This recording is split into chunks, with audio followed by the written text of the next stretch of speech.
Այս պահին մենք գտնում ենք 8-րդ ընտրատարածքի 8-25 եւ 8-26 ընտրատեղամասերի մոտ։ Մենք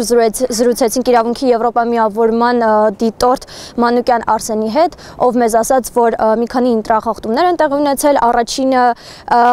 30-ից ավել մարդկանց կուտակումներ են նկատվել ընտրատեղամասում, այս մասին նաեւ փաստեց մեկ այլ դիտորդ նույն կազմակերպությունից, ինչպես նաեւ հանձնաժողովի նախագահը հայտնվել էր ընտրատուփի մոտ եւ կատարում էր հանձնաժողովի անդամներից մեկի պարտականությունը։ Մարդը եկավ քվեարկելու, պասպորտի մեջ արդեն բանը դրոշմակնիկը կար, որ ինքը քվեարկել է։ Ծրարը հասցրեց գցի ու գնաց։ Չեմ ասել։ Ոստիկանություն դիմեք, էթիկոտ բանը, քրեական հոդվածը։ Արձանագրեք կամ մի բան արեք։ Որտից վերեմ մայրը, մենք ասես բեր։ Կարձանագրեք գոնե, այս մարդը ստեղ։ Ինչպես նաև քվեարկության գաղտնիության խախտման դեպքեր են գրանցվել, մի քանի անգամ մարդիկ բաց քվեաթերթիկներով դուրս են եկել ընտրատուփի մոտից։ Մի 20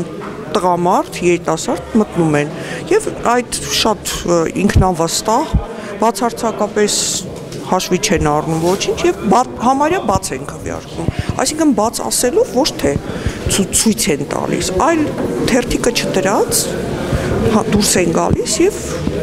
այդպես մոտենում են քվեատուփին։ Եվ ընտրախախտումներից մեկն էլ այն է, որ հանձնաժողովի ճիշտ ռոտացիա տեղի չունենում, 2 ժամ հետո չեն փոխվել հանձնաժողովի որոշ անդամների պարտականությունները եւ որոշ անդամներ մնացել են իրենց տեղում։